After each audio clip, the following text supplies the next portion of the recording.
Hi guys, good morning. It's me Inday Marikit and welcome to my channel. Guys, tapos na ang bagyo guys kaninang madaling araw.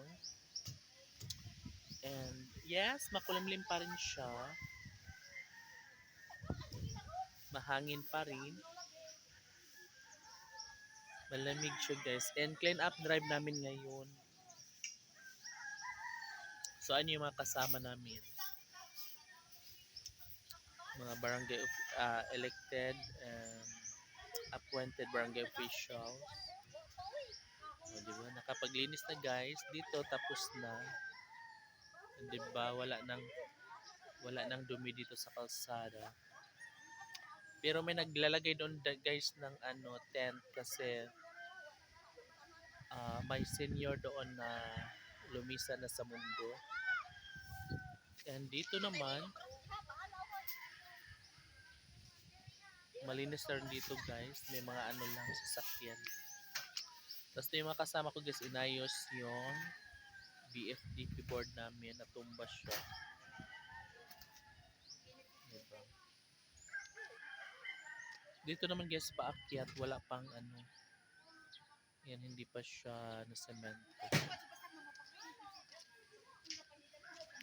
Saan guys tapos sila mag-tent doon sa taas. Diba? Sana nga hindi na wala nang bagyo no kasi nakakatakot man ko eh.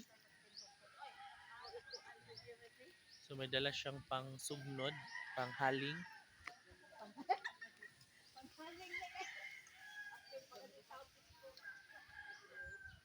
Diba?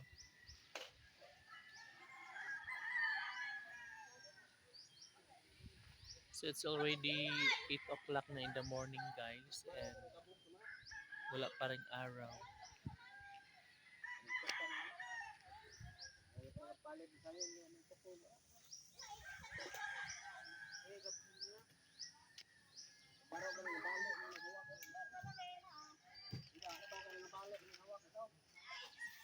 So guys, meron pala kaming session, may alamang mga 9 o'clock po.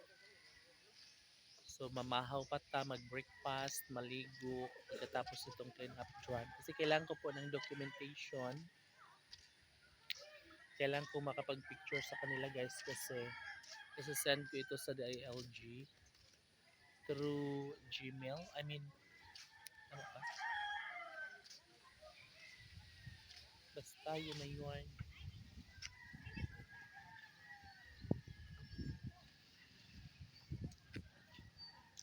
Diba?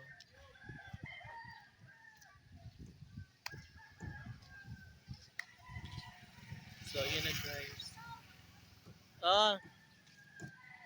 See ya later.